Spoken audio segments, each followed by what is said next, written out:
My only son slapped me in the face and demanded my house keys.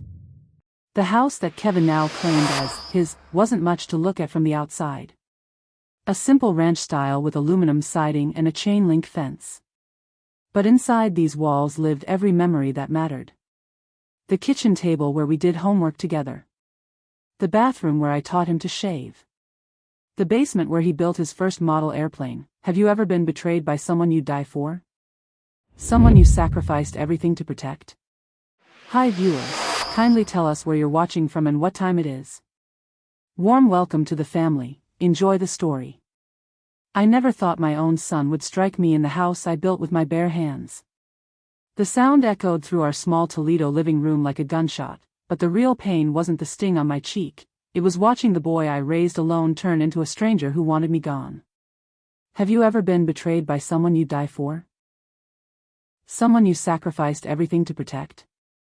This isn't just about family conflict, this is about a mother discovering her child has become her greatest enemy.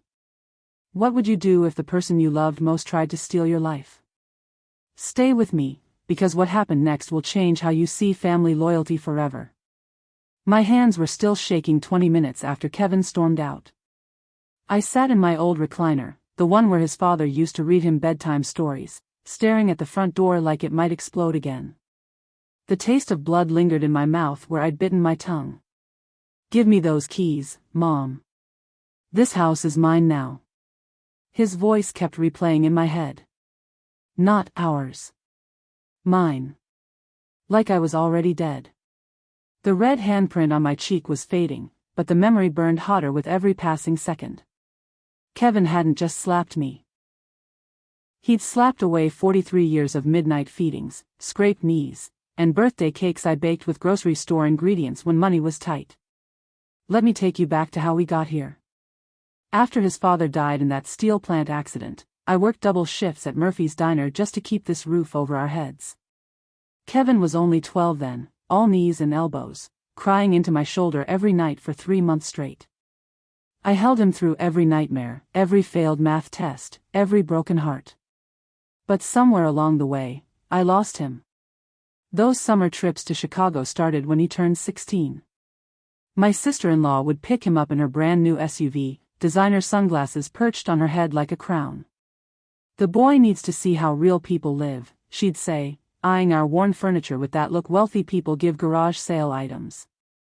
Kevin would come back different each time. Quieter. More critical. He'd compare everything. Our small kitchen to their granite countertops, our old television to their 75-inch screen, my diner uniform to his uncle's business suits. Why do we live like this? He asked one August evening, fresh from his Chicago visit.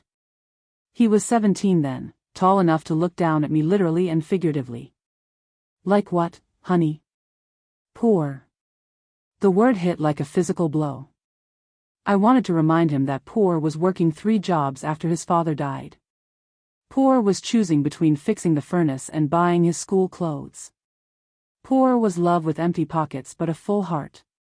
Instead, I just said, we're not poor, Kevin. We're careful. But he'd already stopped listening. The house that Kevin now claimed as his wasn't much to look at from the outside. A simple ranch style with aluminum siding and a chain-link fence. But inside these walls lived every memory that mattered. The kitchen table where we did homework together. The bathroom where I taught him to shave. The basement where he built his first model airplane. Most importantly, the bedroom where his father and I had shared moments of desperate passion during those hard years. Even after 12-hour shifts, exhausted and aching, we'd find each other in the dark. Tom's calloused hands would trace my tired body like I was something precious, whispering promises against my skin about better days coming. Those intimate moments in our small bedroom were what kept me going, the reminder that I was more than just a waitress, more than just a single mother. I was a woman, desired and cherished. Kevin never knew about those nights. Never knew that the creaky bed he complained about was where his parents found strength to face another day of struggling. Now he wanted to sell those memories for cash. The phone rang, jolting me back to the present. Kevin's voice was different now, calmer, more calculated. Mom, I'm coming back with someone who can help us figure this out legally. Legally? My voice cracked. The house should have been transferred to me when Dad died. Everyone knows that. You're getting older, and you can't handle the upkeep alone. Handle the upkeep? I'd been handling everything alone for 15 years. Kevin, this house is mine. The deed is probably outdated. Don't worry, Mom. Marcus knows real estate law. He'll explain everything. Marcus. Kevin's neighbor friend with the expensive suits and practiced smile. The attorney who always looked at me like I was some confused old woman who'd wandered into the wrong conversation. After Kevin hung up, I walked upstairs to my bedroom and opened the closet. Behind my winter coats, there was a small filing cabinet I'd bought at a yard sale years ago. Inside were documents Kevin had never seen, papers I'd organized carefully after Tom's accident settlement finally came through. He didn't know about the locked filing cabinet upstairs, or what was inside it. Has someone you trusted ever turned against you? Share below, because this story is just getting started, and you won't believe what I discovered about my own son. Those Chicago summers were poison wrapped in expensive gifts. Kevin would return each August with new clothes, a latest model phone, and stories that made our life sound like poverty. His cousins lived in a high-rise with a doorman. They had a vacation home in Wisconsin. Their cars were always new, their problems always small. Aunt Linda says you're wasting your potential, Kevin told me one evening during his senior year. We were eating spaghetti at our small kitchen table, the same table where I'd helped him with algebra, where we'd played cards during power outages, where he used to tell me about his day. My potential? She says you could have remarried someone with money instead of staying stuck here. I set down my fork carefully. Is that what you think? That I'm stuck? Kevin shrugged, but his silence spoke volumes. What he didn't understand was that I'd had chances. After the first year of widowhood, men started noticing me again. I was 38, still trim from all the running around at the diner. There was Dave, the insurance agent who brought flowers every Friday. Mike, the contractor who offered to fix our roof for free if I'd let him take me to dinner. But every time one of them would lean in close, whispering suggestions about what we could do after Kevin fell asleep, I'd remember Tom's hands on my body and feel guilty. Those stolen moments in our bedroom, when Tom would come home from the plant still smelling like steel and sweat, when he'd push me against our bedroom door and remind me that I was his world, that passion felt sacred, irreplaceable. So I chose Kevin instead. I chose school fundraisers over dates, parent-teacher conferences over romantic dinners, his future over mine. Linda says successful people invest in assets, not sentiment, Kevin continued, twirling his spaghetti like he'd learned some sophisticated technique. What's that supposed to mean? This house, Mom. It's just sentiment to you, but it could be an asset to me. Just sentiment. Like love was worthless. The irony was that Kevin had no idea how hard I'd fought to keep this house as an asset. After Tom died, the insurance company tried to lowball me. The plant's lawyers claimed it wasn't their fault, some nonsense about employee negligence. I spent 2 years battling them, learning legal terms I never wanted to know, fighting for compensation that barely covered the funeral costs. But there was one thing I did with that settlement money that Kevin never knew about. One decision I made that would change everything.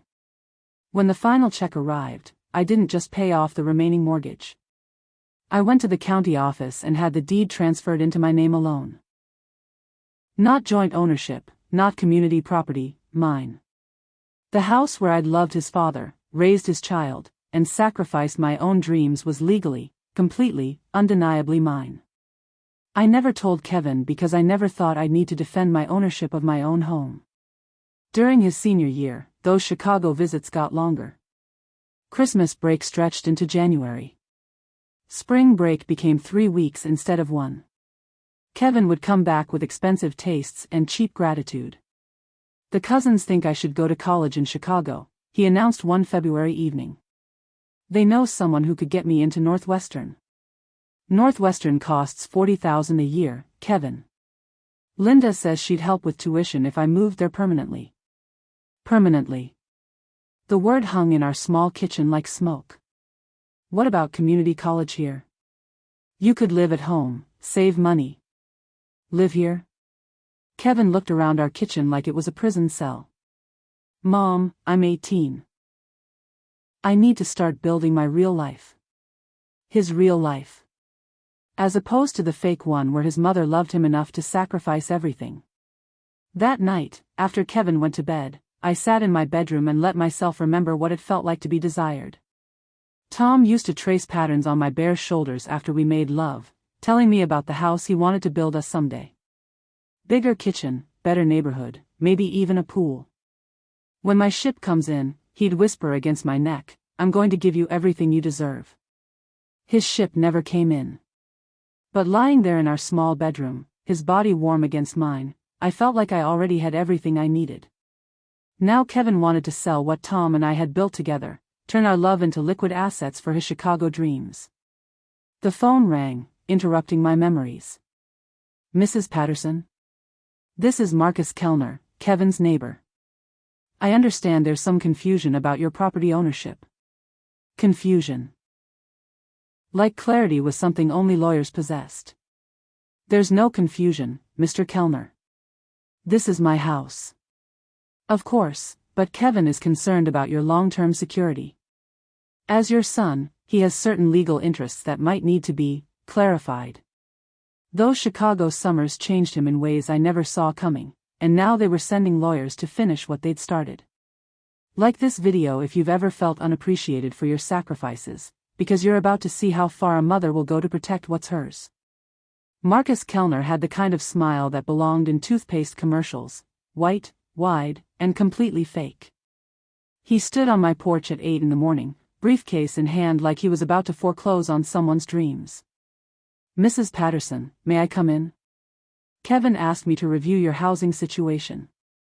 My housing situation. Like I was some charity case who'd wandered into the wrong neighborhood. I let him in because saying no would have made me look defensive. Marcus settled into Tom's old chair, the leather one we'd saved 6 months to buy, and spread papers across my coffee table like he owned the place.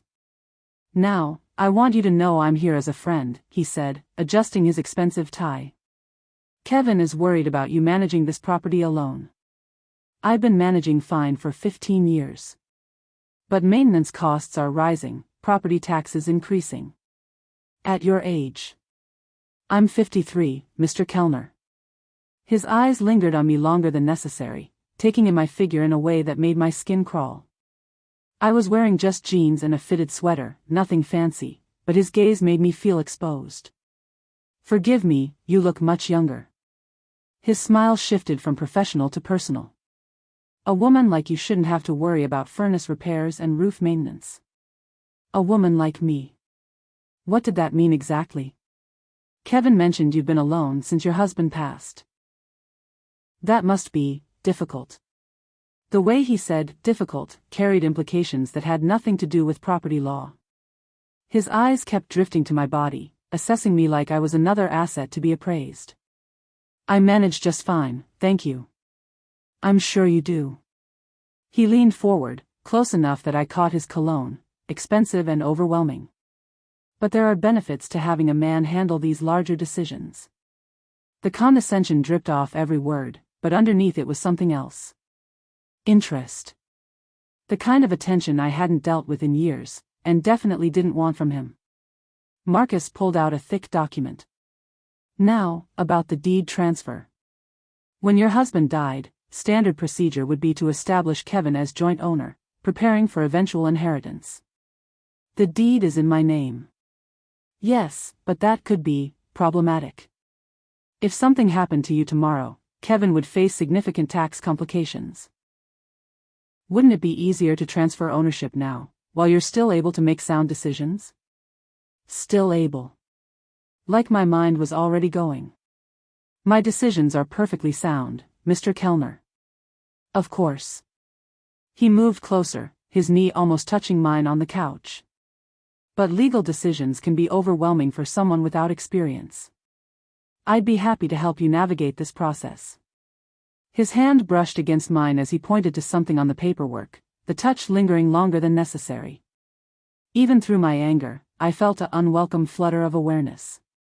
It had been so long since any man had shown interest, even inappropriate interest from someone I disliked. Kevin is lucky to have such a devoted mother, Marcus continued, his voice dropping lower. And you're lucky to have a son looking out for your future security. Future security. Code 4, sign over your house. I stood up abruptly, putting distance between us. I think this meeting is over. Mrs. Patterson, please don't be hasty. These decisions affect your entire future. He stood too, stepping closer than necessary. A woman in your position needs someone looking out for her interests. There it was again, the assumption that I couldn't handle my own life. My interests are fine, thank you. But are they really? His tone shifted, becoming less friendly. Do you have updated insurance? Current legal documentation? What happens if you have a medical emergency? Each question felt like a small attack, designed to make me doubt my independence. But his proximity, his expensive suit, his practice concern, it all made me uncomfortably aware that I was still an attractive woman, still someone a man might want to protect or control. I think you should leave. Marcus gathered his papers slowly, deliberately. I understand you need time to process this information. But Mrs. Patterson, time isn't really on your side here. Was that a threat? After he left, I double-locked the front door and leaned against it, my heart racing. The encounter had shaken me more than I wanted to admit. Not because I was scared of his legal threats, but because his attention, however unwelcome, reminded me how long it had been since anyone had looked at me as anything more than Kevin's mother or the diner waitress. Tom used to look at me like I was the most beautiful woman alive, even when I was exhausted, even when money was tight, even when life felt impossible. After a long day, he'd come home and pull me into his arms right there in the kitchen, spinning me around like we were teenagers.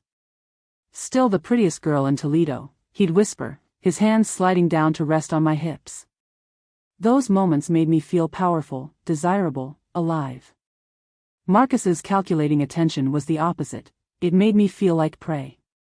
I walked to the kitchen window and watched him cross the street to his pristine house with its perfect landscaping and 3-car garage. Kevin was waiting for him on the porch, and they talked for several minutes, Marcus gesturing back toward my house. They were planning something. I could feel it in my bones. The attorney smiled like he'd already won, but he underestimated a grieving widow's fury. Comment below if you've ever had someone underestimate your strength, because this attorney was about to learn a lesson he'd never forget. The decision to call 911 took me 3 hours and 2 cups of coffee to make. I'd spent the morning replaying Marcus's visit, analyzing every condescending word, every inappropriate glance. By noon, I realized this wasn't going away quietly. Kevin and his attorney friend were building something, a case, a plan, maybe both. When my hands stopped shaking enough to dial, I almost hung up twice before anyone answered. 911, what's your emergency? I need to report a domestic dispute. My son hit me last night, and now he's trying to force me out of my house. The words felt strange leaving my mouth. Like I was betraying Kevin by admitting what he'd become. Officer Martinez arrived 20 minutes later. He was younger than I'd expected, maybe 30, with kind eyes and the sort of respectful manner that reminded me there were still decent men in the world. When he asked to see where Kevin had hit me, his jaw tightened with anger on my behalf. Ma'am, do you have somewhere safe to stay if needed? This is my home, officer. I'm not leaving. I understand, but if your son returns, he'll return with that attorney again. They're trying to say I'm not capable of owning my own house. Officer Martinez frowned. What do you mean? I explained about Marcus, about the deed questions, about Kevin's sudden claim to property that wasn't his. As I talked, I noticed the officer watching me with attention that went beyond professional duty. Not inappropriate like Marcus, but appreciative in a way that reminded me I was still an attractive woman. Mrs. Patterson, may I ask how long you've owned this property? 15 years, since my husband died. And the deed is in your name? Completely. Something in his expression shifted, respect, maybe even admiration. You know what, let me call my supervisor. This sounds like attempted elder fraud. Elder fraud. I bristled at the term. I'm 53, officer. His eyes widened slightly. I'm sorry, ma'am. I assumed, you look much younger than that. The compliment caught me off guard. When was the last time someone had noticed me as anything other than a problem to be solved? The point is, Officer Martinez continued, nobody can force you out of property you legally own. Do you have documentation? Upstairs. Would you mind showing me? If your son returns with legal pressure, having everything properly documented will protect you. As we walked upstairs to my bedroom, I was acutely aware of his presence behind me. It had been years since I'd had a man in my bedroom for any reason. The space felt suddenly intimate, personal. I opened the filing cabinet and pulled out the deed, insurance papers, tax records. Officer Martinez reviewed each document carefully, his professional competence oddly attractive. Mrs. Patterson, this is bulletproof. You have clear ownership, up-to-date taxes, proper insurance. Nobody can force you to transfer this property. Relief flooded through me so strongly I felt dizzy. You're sure? Completely. He looked up from the papers, and for a moment our eyes met. There was something there, mutual recognition, maybe attraction. You've been very smart about protecting your assets. Smart. When was the last time anyone had called me smart? What should I do if they come back? Call me directly. He handed me his card, his fingers brushing mine briefly. Don't let anyone pressure you into signing anything. You have more power here than they want you to believe. Power. I'd forgotten what that felt like. As we walked back downstairs, I caught him glancing around the house, not with judgment, but with the eye of someone who understood what a home meant. This is a beautiful place, he said. You can tell it's been loved. Loved. That was exactly right. My husband and I worked hard to make it ours. He'd be proud of how you've maintained it. The simple kindness in those words nearly broke me. Kevin had never said anything like that. Marcus had treated this house like a burden I couldn't handle. But this young officer saw what Tom would have seen, a home worth fighting for. Mrs. Patterson, can I ask you something personal? Of course. Why is your son so determined to take this from you? I thought about Kevin's Chicago summers, about Linda's whispered poison, about his transformation from loving child to entitled stranger. I think he's forgotten where he comes from. Officer Martinez nodded like he understood exactly what I meant. As he prepared to leave, a car pulled into my driveway. Kevin, with Marcus in the passenger seat. Perfect timing, Officer Martinez said quietly. Let me handle this. Watching him walk toward Kevin and Marcus, I felt something I hadn't experienced in 15 years, the comfort of having someone fight for me.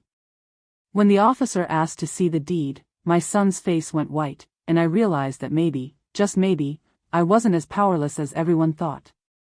Share below if you've ever needed someone to believe in your strength, because this officer was about to change everything. Harold Brennan answered his phone on the third ring, his voice gravelly with age but sharp with intelligence. Maggie? Is that really you? 25 years melted away at the sound of my old name. Nobody had called me Maggie since Tom died. I'd been Mrs. Patterson, or Kevin's mom, for so long I'd almost forgotten I had my own identity. Harold, I need help. Where do you want me to meet you? No questions, no hesitation. That was Harold, always ready to charge into battle for the people he cared about.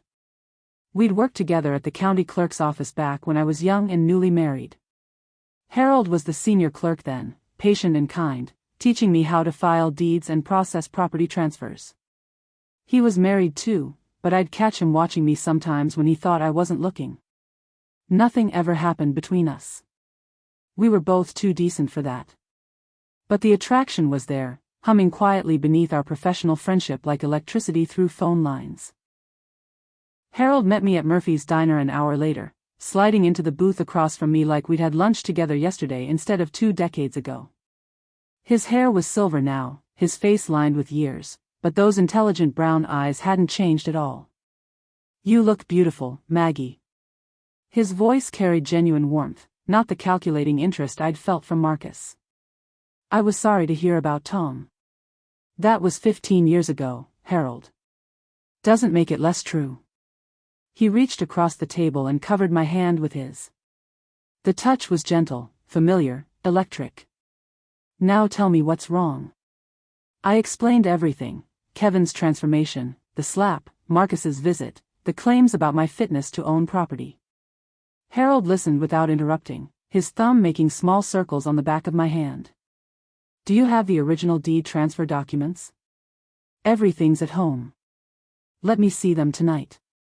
If what you're telling me is accurate, your son is attempting fraud." "Tonight." The word carried possibilities I hadn't considered in years. "Harold, I don't want to impose." "Maggie." His voice was firm but gentle. "You're not imposing. You're giving me a chance to help someone I care about." Someone he cared about. Present tense. That evening, Harold arrived with a bottle of wine and a briefcase full of legal reference books. We spread the documents across my kitchen table, the same table where Kevin and I used to do homework, where Tom and I had planned our future. "This is excellent documentation," Harold said, reviewing each paper. "You were smart to get everything properly notarized." "I learned from the best." I poured wine into Tom's old glasses, feeling strange about using them but wanting Harold to feel welcome. "You always were my brightest student." His eyes met mine over the paperwork. "I used to look forward to work just to see your smile."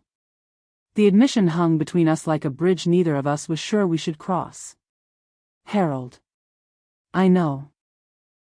We were both married. Both decent people. But I'd be lying if I said I didn't think about you over the years." The wine was making me bold. "What did you think?" He set down his glass and really looked at me. "I thought about how lucky Tom was. How if I'd met you first, how different things might have been." My heart hammered against my ribs. It had been so long since a man looked at me with genuine desire, not just predatory interest or casual assessment. "Your wife died 3 years ago. Cancer." "I'm sorry." "So am I. But Maggie, I'm not sorry to be sitting in your kitchen tonight, helping you fight for what's yours." He moved his chair closer, ostensibly to show me something in the documents, but our thighs touched under the table. The contact sent heat through my entire body. "Look at this." He pointed to a date on Kevin's supposed claim. "According to this timeline, your son filed paperwork claiming joint ownership 2 months before you actually signed the deed transfer." "That's impossible." "Exactly. He's been planning this for months, maybe longer." The betrayal cut deeper knowing Kevin had been scheming while still living under my roof, still letting me do his laundry and cook his meals. "There's something else." Harold's voice dropped lower. "I made some calls today. Your son has been researching property law, asking questions about elder care provisions, mental competency requirements." "What does that mean?" "It means he's building a case to have you declared unfit to manage your own affairs." The room spun slightly. Not from the wine, but from rage. "He can't do that." "He can try. And with an attorney like Marcus backing him up, it could get nasty." Harold's hand found mine again, steadying me. His touch was warm, comforting, real. "But here's what he doesn't know," Harold continued. "I've been keeping track of property law changes for 30 years. I know every loophole, every protection, every way to fight this kind of legal bullying. Why would you help me like this?" Harold was quiet for a long moment, his thumb tracing patterns on my palm. "Because I never got the chance to protect you before. Tom did that. But Tom's gone now, and I'm here." The simple honesty in his voice broke something loose inside me. Without thinking, I leaned forward and kissed him. Just a soft brush of lips, but it ignited something that had been dormant for too long. Maggie, he whispered against my mouth. I know it's been a long time since I felt like a woman instead of just a mother. You've always been a woman. A beautiful, strong, intelligent woman. His weathered hands touched my face like I was something precious. When he kissed me back, it was with 25 years of restrained longing behind it. Stay tonight, I whispered. Help me remember who I am. Harold's weathered hands touched mine as he handed me the files, and I felt alive for the first time in years. Comment below if you've ever reconnected with someone from your past, because this reunion was about to become something nobody expected. Harold's kiss tasted like wine and possibility. We moved to the living room, documents forgotten on the kitchen table, drawn together by years of suppressed attraction finally given permission to breathe. He sat beside me on the couch, close enough that I could smell his aftershave, feel the warmth radiating from his body. I've thought about this for 25 years, he admitted, his hand cupping my cheek. Me too, I whispered. More than I should have. When Tom was alive, Harold had been a fantasy I never allowed myself to fully explore. The what-if that lived in the corners of my mind during long, difficult days. Now, with Tom gone and my life falling apart around me, Harold felt like salvation wrapped in familiar arms. We should look at those documents, I said, even as I leaned into his touch. We should, he agreed, making no move to pull away. Instead, he kissed me again, deeper this time. His hands found my waist, pulling me closer, and I felt desire spark to life in places that had been dormant too long. When we finally broke apart, both of us were breathing hard. The papers, I managed. Right. The papers. But it took us another 10 minutes to actually return to the kitchen table. Harold spread out Kevin's documents with the focus of a detective analyzing evidence. I poured more wine and tried to ignore how good it felt to have a man's presence filling my small house again. Look at this signature, Harold said, pointing to Kevin's name on a property assessment form. See the date? March 15th. Now look at this one. He pulled out another document. Same signature, but supposedly signed on March 20th. I leaned closer, my shoulder brushing his. They look different. Exactly. The handwriting pressure is different, the pen ink is different. Someone signed these at different times, probably different locations. What does that mean? Harold's expression grew grim. It means your son has been forging documents. Creating a paper trail to support his claim that he has legal interest in this property. The betrayal hit me like a physical blow. Kevin hadn't just slapped me in a moment of anger, he'd been systematically planning to steal my home for months. There's more. Harold pulled out his laptop, fingers flying over the keys. I accessed some public records today. Your son has applied for 3 different credit cards using this address as collateral. He what? Used the house as security for personal loans. If he defaults, they could come after the property. I felt sick. How much? $47,000 in credit card debt. Plus a personal loan for $15,000. $62,000. Kevin had gambled my home against debts I didn't even know existed. Why would he do this? Harold closed the laptop and took my hands in his. Because he thinks he can get away with it. Because he sees you as weak, someone who won't fight back. Maybe I am weak. Maggie, look at me. Harold's voice was firm but gentle. You raised a child alone while working multiple jobs. You kept this house through a recession. You fought an insurance company and won. You are anything but weak. His faith in me felt like sunlight after years of clouds. What do? We fight. And we win. Harold's smile was fierce, protective. I know people at the county courthouse, people at the bank, people who can help us trace every document Kevin has filed. It feels overwhelming. That's why you're not doing it alone. Harold moved closer, his thigh pressing against mine. I'm not going anywhere, Maggie. Not this time.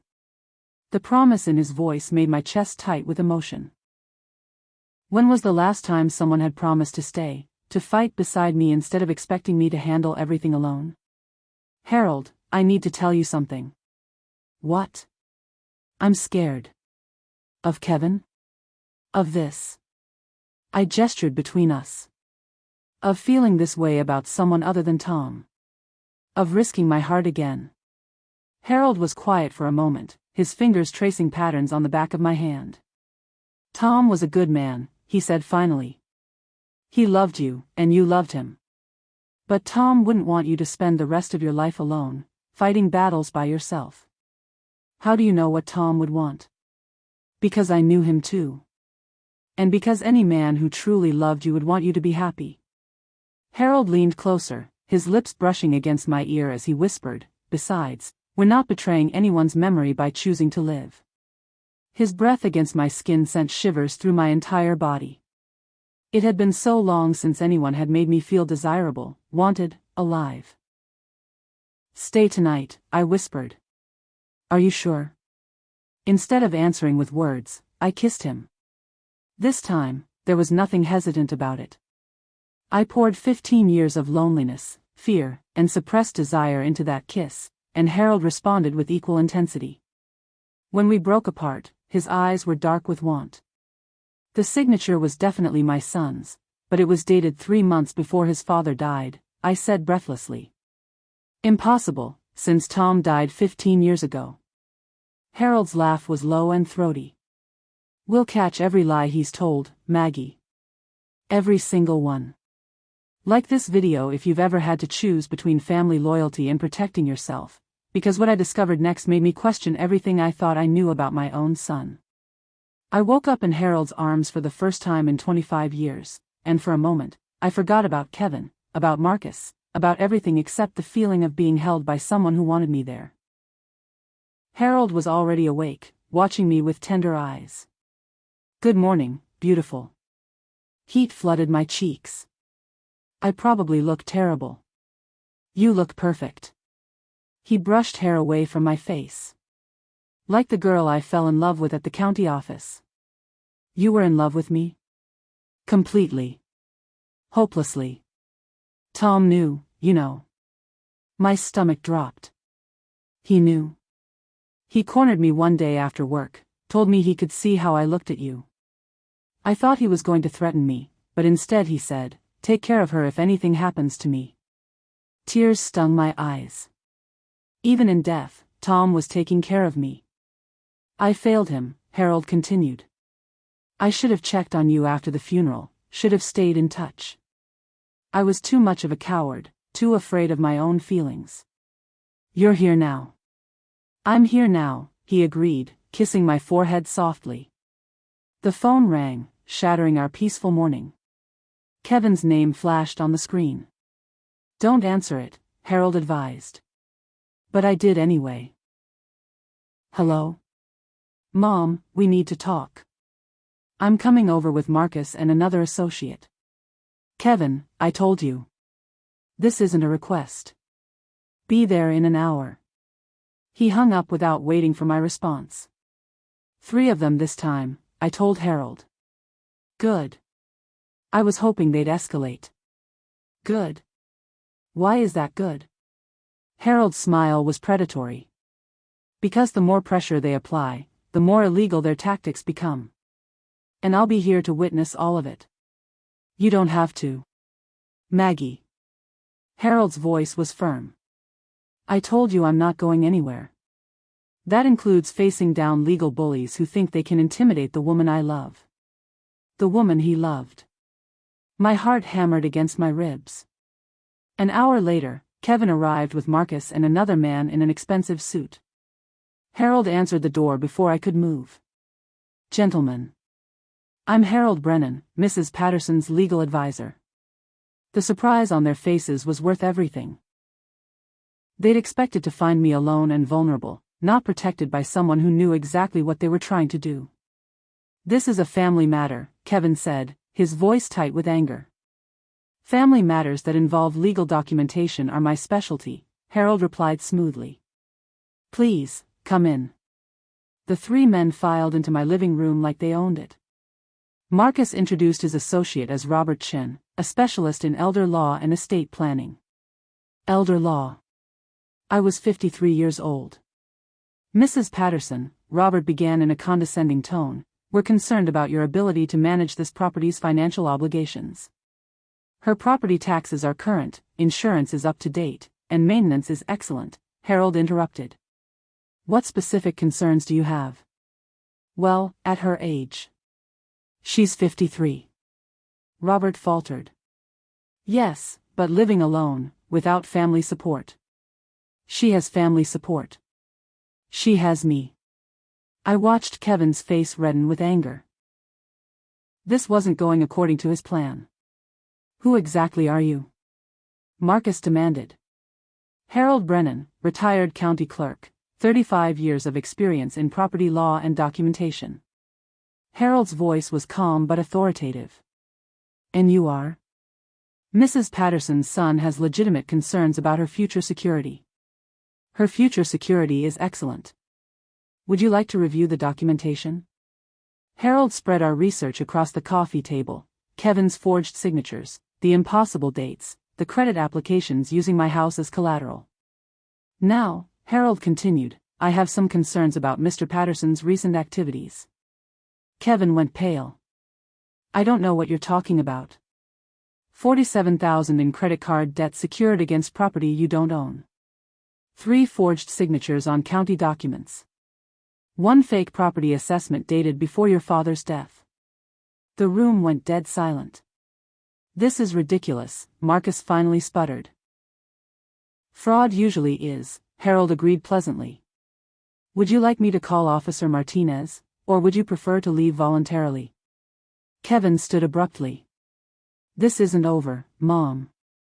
Yes, it is, I said quietly. Harold, call the police. Now wait, Marcus started. No, I interrupted, feeling strength flow through me like electricity. I'm done waiting. I'm done being treated like I'm incompetent.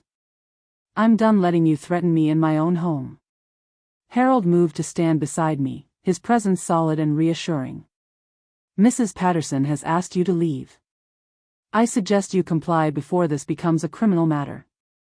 The 3 men filed out like scolded children, but Kevin turned at the door.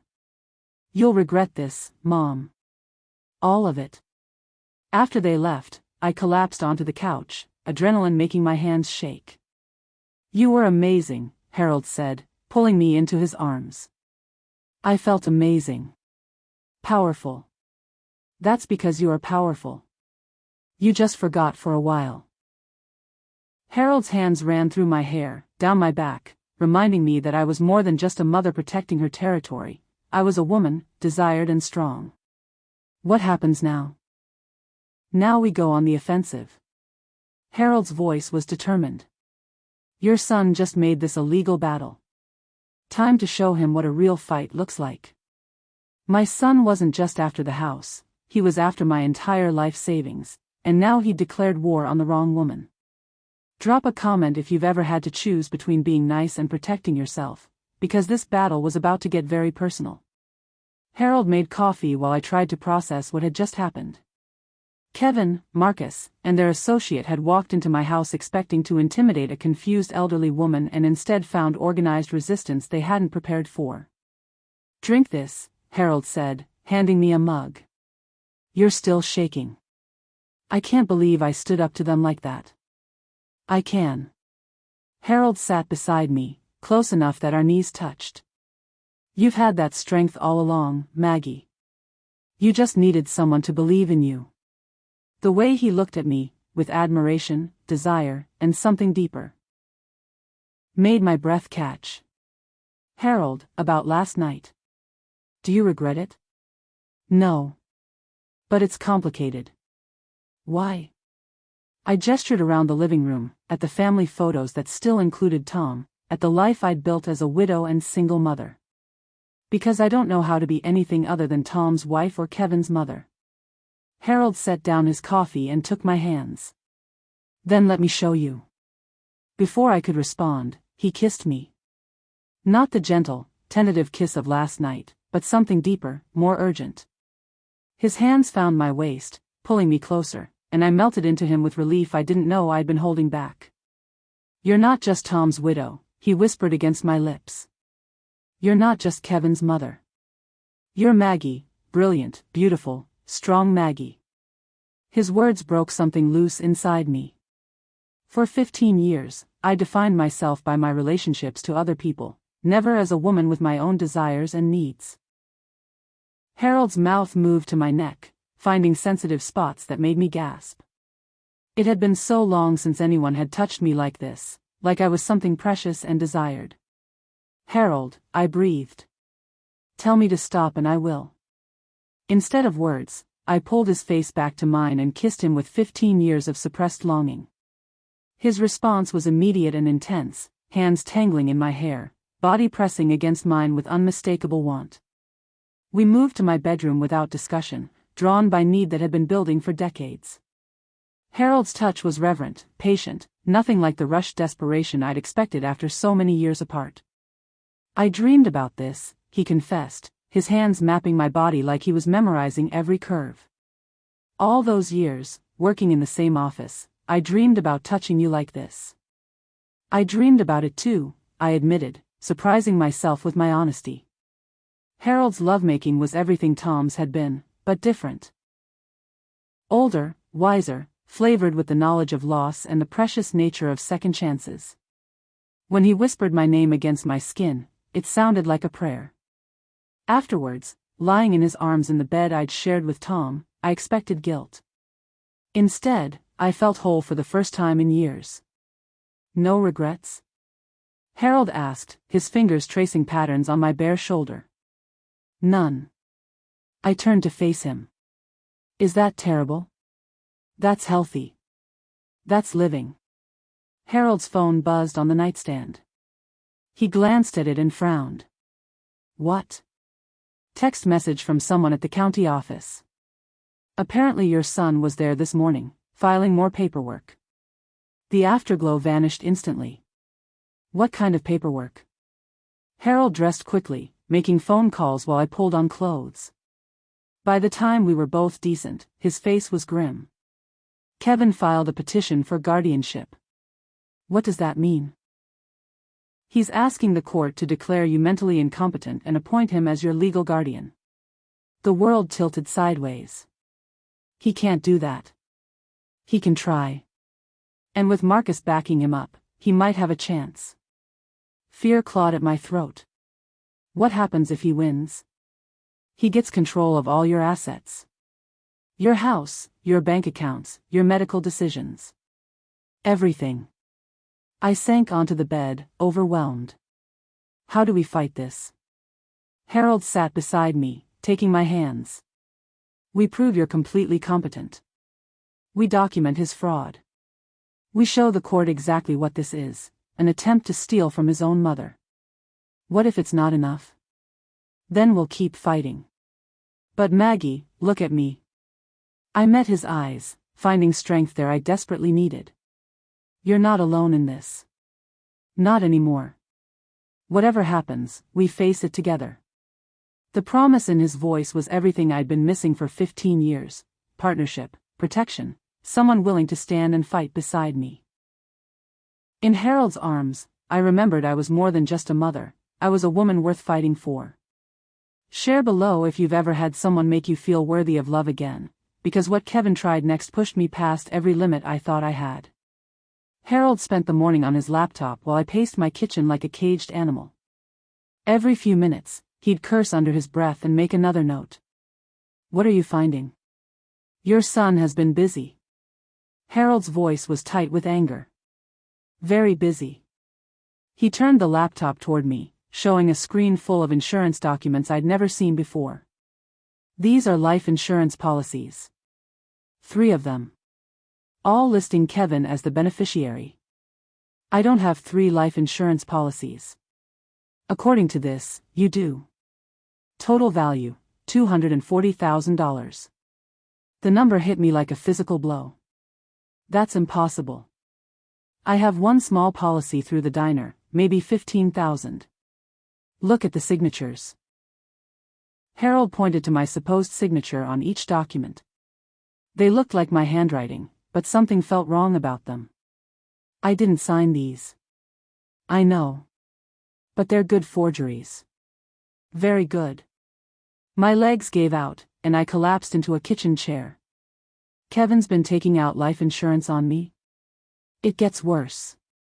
Harold scrolled down to another section. He's been paying the premiums for 2 years. And look at this, he increased the coverage 6 months ago. 6 months ago. Right around the time he started talking about me being too old to live alone. Harold, what does this mean? His face was grave. It means your son has 250,000 reasons to want you declared incompetent or worse. The coffee mug slipped from my hands, shattering on the kitchen floor. Harold was beside me instantly, pulling me into his arms. I'm scared, I whispered against his chest. I know, baby. I know. Baby. The endearment should have felt strange coming from someone other than Tom, but instead it felt like safety. What kind of person takes out life insurance on their mother without telling her? Someone planning something terrible. The truth hung between us like a loaded gun. Kevin wasn't just trying to steal my house, he was planning for my death. Maybe even hastening it along. We have to go to the police. We will. But first, we need more evidence. If we're going to accuse your son of insurance fraud and planning worse, we need an airtight case. Harold's phone rang. The caller ID showed a number I didn't recognize. Harold Brennan. I watched his face change as he listened, expression growing darker with each passing second. When? Are you sure? No, don't do anything yet. We'll be right there. He hung up and turned to me with eyes full of fury. That was my contact at the insurance office. Kevin was there an hour ago, asking about accelerated death benefit procedures. What's that? It's how you collect life insurance when someone is terminally ill or in hospice care. The room spun around me. But I'm not sick. Not yet. But if you were declared mentally incompetent and placed in a care facility, if your health started declining rapidly. Harold didn't finish the sentence. He didn't need to. He's planning to kill me. He's planning to let someone else do it. Nursing home neglect, medication errors, accidents that happen to confused elderly patients. I thought about Kevin's slap, about the cold calculation in his eyes, about how he'd looked at me like I was already dead. My own son. Harold knelt beside my chair, taking my face in his hands. Listen to me, Maggie. We're going to stop this. All of it. How? By being smarter, faster, and more ruthless than he is. Something in Harold's voice made me look at him more carefully. There was a hardness there I hadn't seen before, a protective fury that was almost frightening in its intensity. Harold, what are you thinking? I'm thinking your son made a mistake when he threatened the woman I love. Love. There was that word again, and this time it felt like armor around my heart. What do we do? We set a trap. And we make sure Kevin walks right into it. Harold's smile was predatory, dangerous. For the first time since this nightmare started, I felt like we had the upper hand. The insurance policies were all in his name, policies I never signed, for amounts that would make my death very profitable. Comment below if you've ever discovered someone you trusted was planning to betray you, because what Harold and I did next would shock even my worst enemies. By afternoon, my quiet street had become a battlefield. Word travels fast in small neighborhoods, and somehow everyone knew about the morning's confrontation with Kevin and his lawyers. I watched from my kitchen window as neighbors chose sides like they were picking teams for a schoolyard game. Mrs. Chen from next door knocked on my back door around 2 o'clock, carrying a casserole and a worried expression. Maggie, honey, are you okay? I saw all those cars this morning. I'm fine, Mrs. Chen. Thank you for asking. That son of yours looked madder than a wet cat when he left. She set the casserole on my counter and lowered her voice. My Robert works in legal aid. He says family disputes over property can get ugly fast. It's already ugly. Well, you just remember, some of us have been watching you take care of this house for 15 years. We know you're not some confused old woman who can't handle her own business. Her loyalty meant more than she knew. Mrs. Chen was joined by the Millers from across the street, then old Mr. Kowalski from 3 houses down. Within an hour, my living room was full of neighbors offering support, sharing their own stories of family betrayal, creating a network of witnesses to my competence. But not everyone was on my side.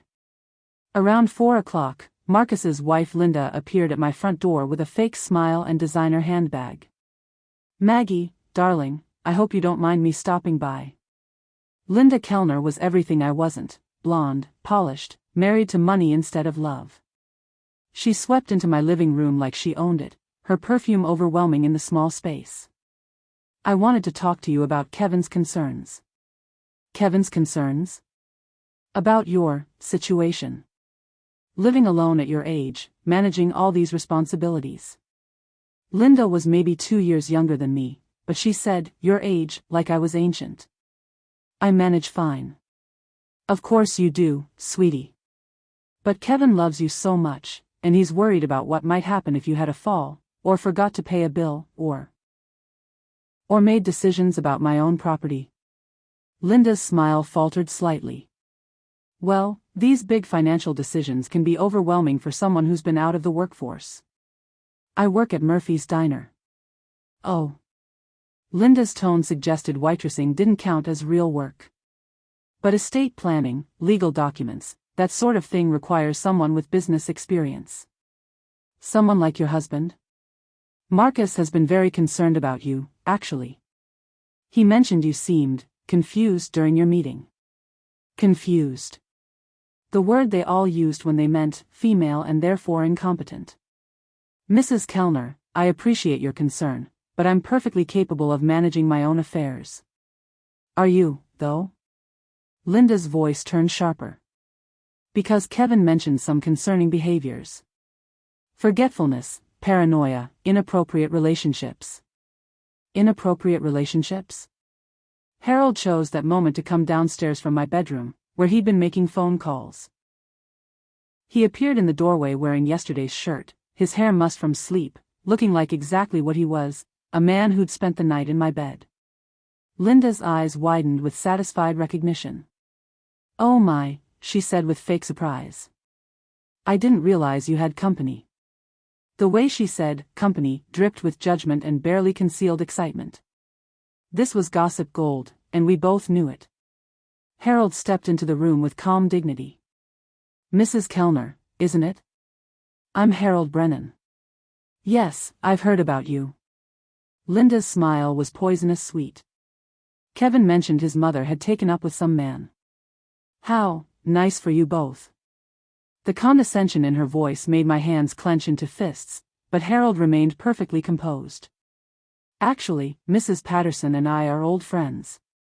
I'm helping her with some legal research." "Legal research? How fascinating." Linda gathered her purse like she was preparing for battle. "Well, I should let you get back to your research."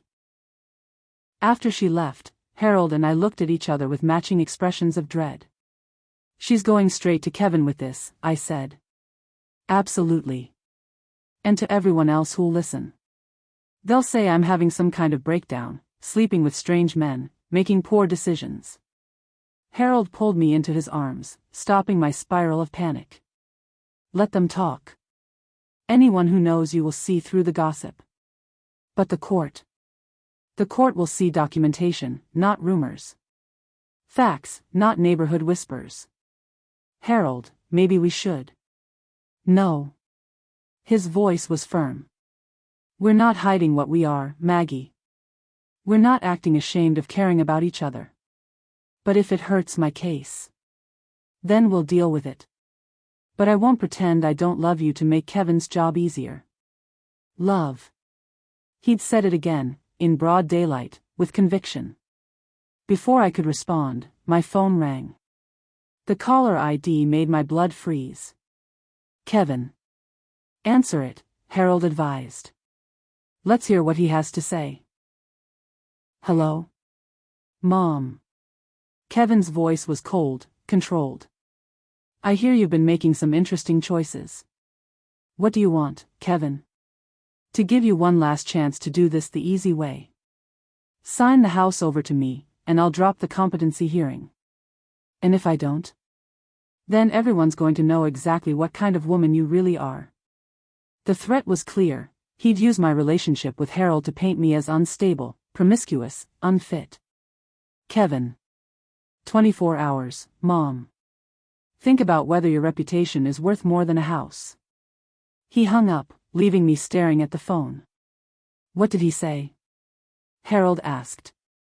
He wants me to choose between you and keeping my home. Harold's expression turned dangerous. And what did you tell him? I looked at this man who'd fought for me, protected me, loved me when I'd forgotten how to love myself. I didn't tell him anything. But I know what my choice is. The attorney's wife pulled me aside with a warning that made my blood freeze, and suddenly this wasn't just about property anymore. Hit that like button if you've ever had to choose between love and security, because what happened next changed everything I thought I knew about loyalty. The phone call came at 2 a.m, jolting me from the deepest sleep I'd had in weeks. Harold stirred beside me, his warm hand finding mine in the darkness. Mom? Kevin's voice was different, scared, desperate, nothing like the entitled man who'd slapped me weeks ago. Kevin? What's wrong? I need help. I'm in trouble. I sat up, instantly alert. Despite everything, he was still my son. What kind of trouble? The kind where people break your legs if you don't pay them back. My blood went cold. What are you talking about? Harold was awake now, listening. His protective presence gave me strength as Kevin's story poured out. Gambling debts, loan sharks, threats that had escalated beyond phone calls. How much do you owe? $75,000. The number hit me like a physical blow. $75,000. No wonder he'd been so desperate to get the house. Kevin, how could you? I thought I could win it back, Mom. The system was foolproof, the cousins said so. But then I kept losing, and they said I could borrow against the house as collateral. Against my house. Without my permission. They gave me 2 weeks to come up with the money or they take it out of my hide. Fear mixed with fury in my chest. My son had gambled away a fortune I didn't have, using my home as his safety net without asking. Who are these people? You don't want to know. But 30 minutes later, I found out anyway. The knock on my door was soft, almost polite. But when I looked through the peephole, 3 men in expensive suits stood on my porch like death had come calling. Mrs. Patterson? We need to talk to you about your son. Harold squeezed my shoulder. Don't open it. But the man at the front, silver-haired and dangerous in the way some predators were, smiled directly at the peephole like he knew I was watching. We're reasonable people, Mrs. Patterson. We just want to discuss Kevin's debt. Against every instinct, I opened the door with the chain still attached. Silverhair spoke through the gap with the smooth voice of someone used to getting his way. Your son owes us money. A considerable amount. That's between you and him. Normally, yes. But Kevin used your property as collateral. That makes it our business too. My heart stopped. He can't do that. It's not his house. According to our paperwork, he's the legal heir. Next of kin. That gives him certain privileges. The lie was so smooth I almost believed it myself. But I knew better now. You have no legal claim to my property. Silverhair's smile never wavered, but his eyes went cold. Mrs. Patterson, we're not lawyers. We're businessmen. And in our business, family members often help each other out of difficult situations. The threat hung in the air like smoke. These weren't men who cared about deeds or legal ownership. They cared about results. What do you want? $75,000. Or the house. Your choice. After they left, Harold held me while I shook with rage and fear. My son hadn't just betrayed me, he'd put my life in danger. "We need to call Officer Martinez," Harold said. But I was already thinking further ahead. If Kevin was desperate enough to use my house as gambling collateral, if he was running with men who made threats in expensive suits, then he was more dangerous than I'd realized. That night, as Harold slept beside me, I made a decision that would have shocked the old me. The woman who'd sacrificed everything for her son's happiness was gone. In her place was someone who understood that survival sometimes meant making terrible choices. When Silverhair called the next morning with a business proposition, I listened. "Your son's debt could disappear," he said smoothly. "All it would take is your signature on a few documents." "What kind of documents?" "A simple property transfer. Kevin gets the house, we get our money, everyone wins. Everyone except me." But as I listened to his cultured voice promising easy solutions, I felt something unexpected. A dark thrill at being wanted, even by dangerous men. It had been so long since anyone had pursued me with such focused intensity. Even predators, it seemed, recognized I was worth fighting for. "I'll need time to think," I said. "Of course. But Mrs. Patterson? Time is something your son doesn't have much of." After I hung up, I realized the men at my door weren't there for the house, they were there for my son's debt, and they saw me as the path to getting paid. Hit the like button if you've ever had to choose between protecting family and protecting yourself, because the next decision I made would change everything forever. The courthouse steps felt like a mountain I'd been climbing my whole life. Harold squeezed my hand as we walked toward the entrance, past Kevin and Marcus who waited by the doors like vultures. Behind them, I spotted Silverhair and his associates, watching from across the street with predatory patience. "You sure about this?" Harold whispered. I nodded, though my stomach was churning with nerves and determination. Today would decide everything: my house, my future, my dignity. Judge Catherine Reeves had a reputation for no-nonsense justice. She was about my age, silver-haired and sharp-eyed, the kind of woman who'd probably fought her own battles to get where she was. "Mrs. Patterson," she began, "I understand there's a dispute about property ownership and your son's claim that you're unable to manage your affairs." Kevin's attorney, a slick downtown lawyer Marcus had hired, stood up immediately. "Your Honor, we have evidence that Mrs. Patterson has been making questionable financial decisions, associating with individuals of dubious character." Questionable financial decisions. They meant Harold, who'd helped me organize my legal defense. Individuals of dubious character. They meant Officer Martinez, who'd stood up for my rights. "What evidence?" Judge Reeves asked. The lawyer produced photographs. Me and Harold having dinner, walking together, entering my house together. Surveillance photos taken without my knowledge. Mrs. Patterson has been cohabiting with a man she barely knows, making decisions about her property based on romantic involvement rather than sound judgment. Cohabiting. Like love was evidence of incompetence. Judge Reeves studied the photos with an expression I couldn't read. "Mrs. Patterson, how do you respond to these allegations?" I stood up, my voice steadier than I'd expected. "Your Honor, I respond by asking when falling in love became a crime." A ripple of surprise went through the courtroom. Harold is a retired county clerk who helped me organize the very documents that prove my legal ownership. If using professional expertise to protect my assets is questionable judgment, then every person who hires an accountant or lawyer should be declared incompetent.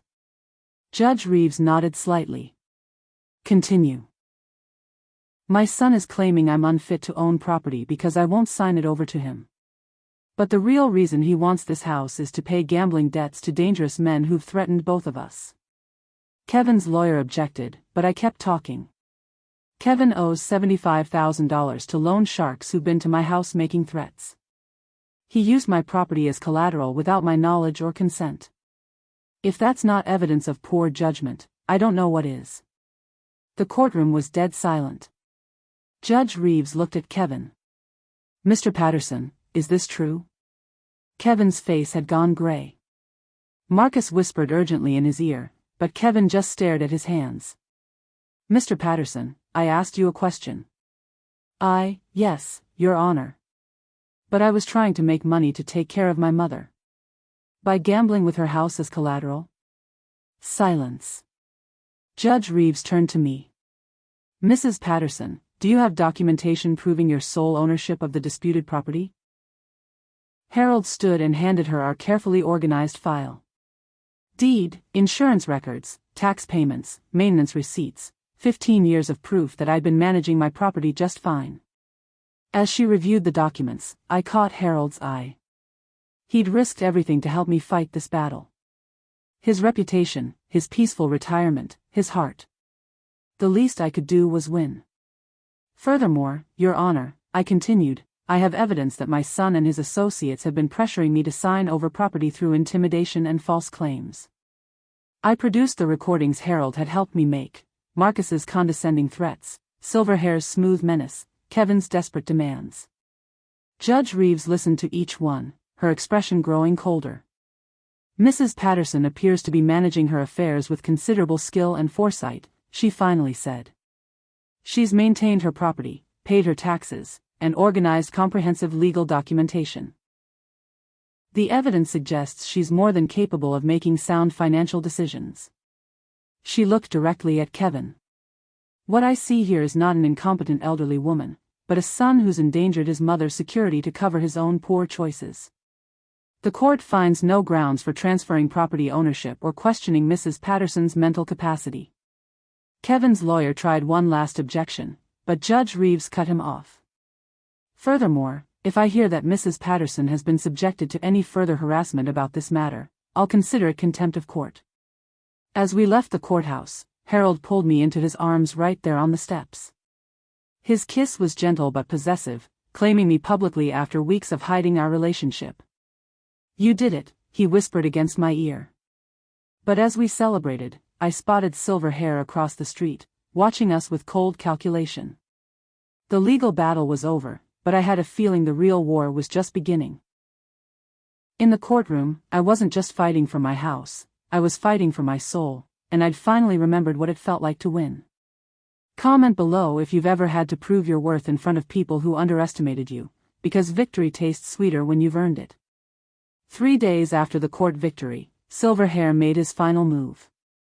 I was in my garden, planting late-season flowers with Harold, when Kevin appeared at my fence. He looked like he'd aged 10 years in a week, hollow-eyed, desperate, broken. Mom, they're going to kill me. Harold stood protectively beside me, but I motioned for him to wait. My son was finally telling the truth.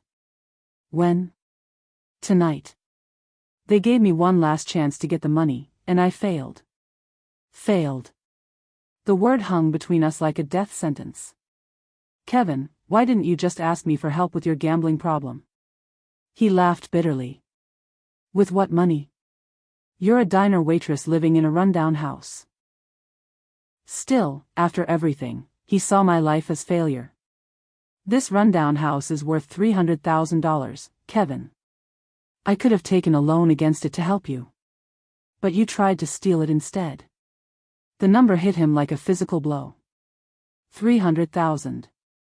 More than enough to pay his debts and start over. You would have helped? If you'd been honest with me, yes. We stared at each other across the fence that now felt like a canyon. Too much had happened, too much trust had been broken. That evening, Harold and I were sharing a quiet dinner when the police siren started. Not one or two, a convoy of law enforcement racing toward Marcus's house. Officer Martinez called me 20 minutes later. Mrs. Patterson, I wanted you to hear this from me first. We arrested Marcus Kellner tonight. For what? Elder fraud, conspiracy, money laundering.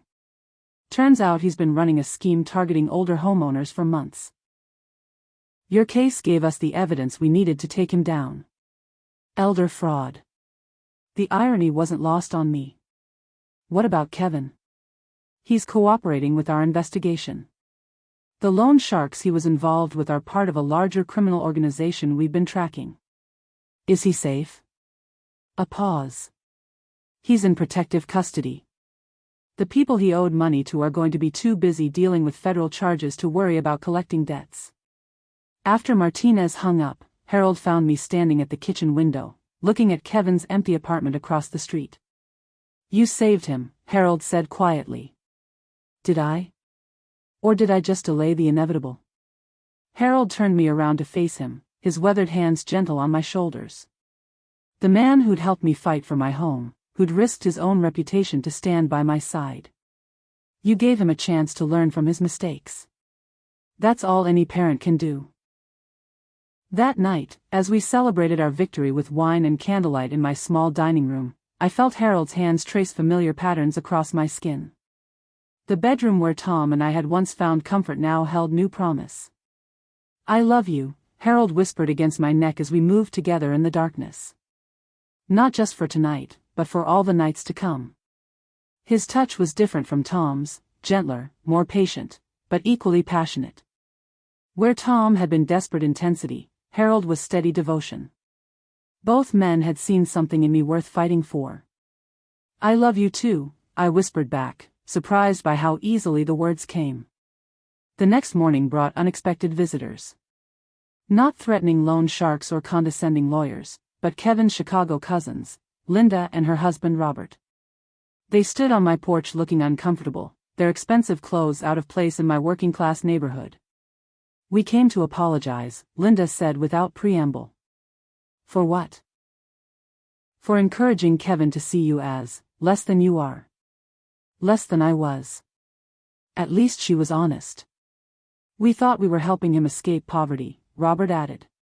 "We didn't realize we were teaching him to despise the woman who sacrificed everything for him."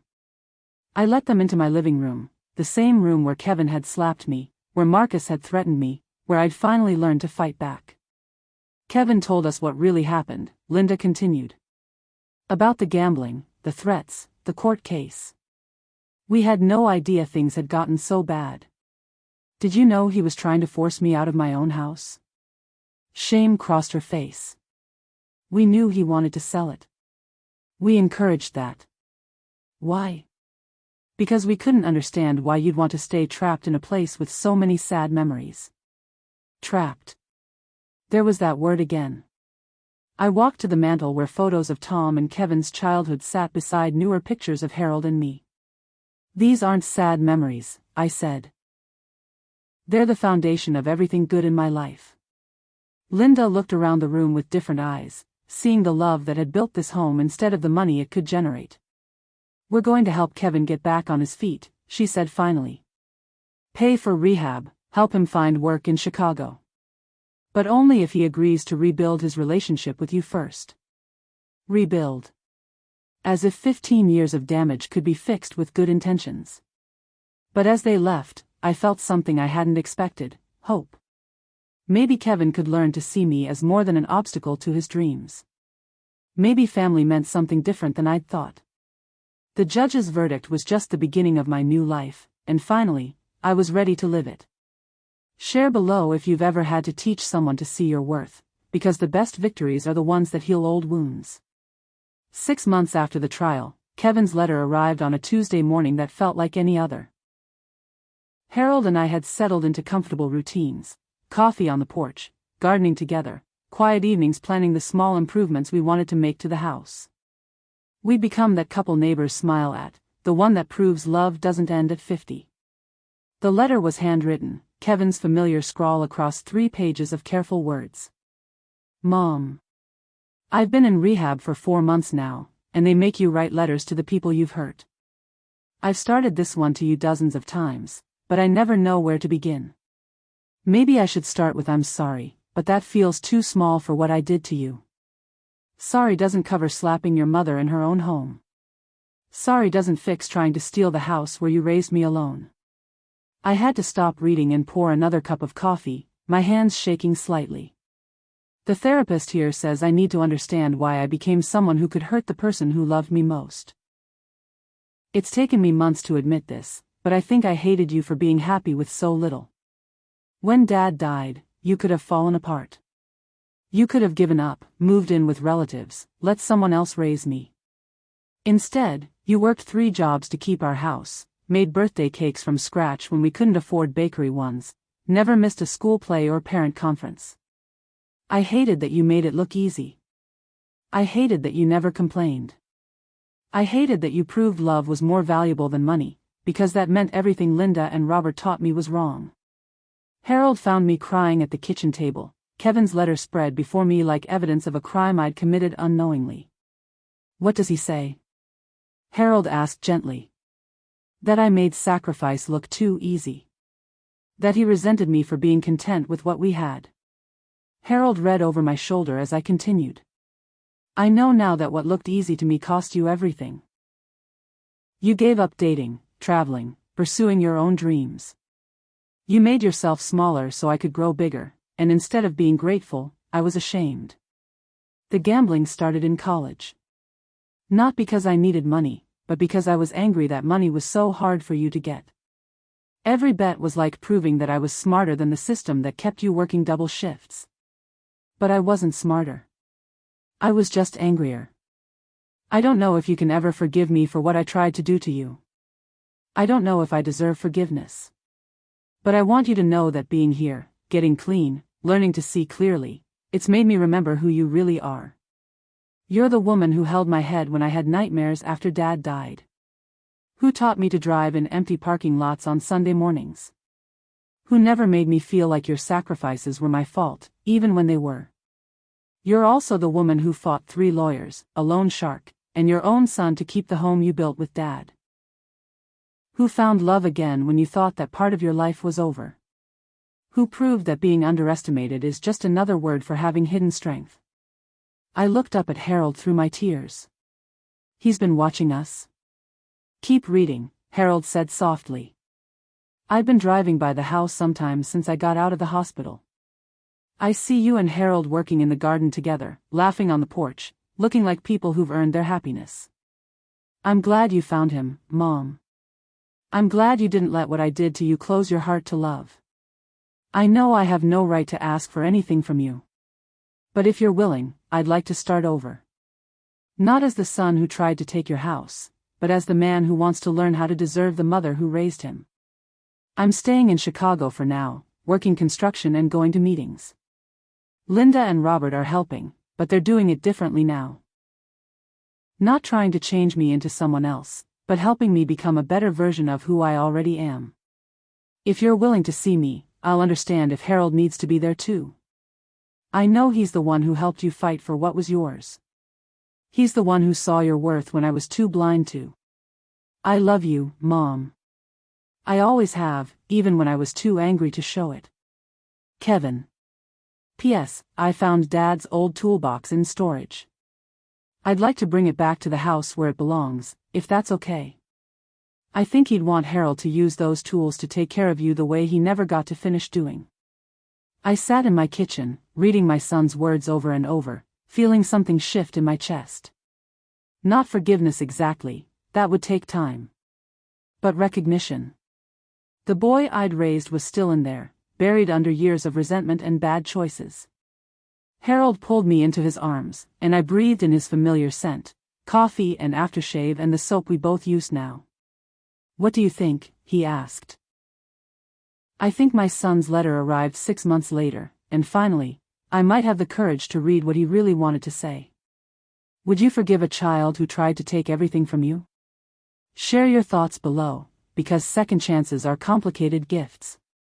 1 year later, I stood in my kitchen making Sunday dinner for 5 people, a miracle I never saw coming.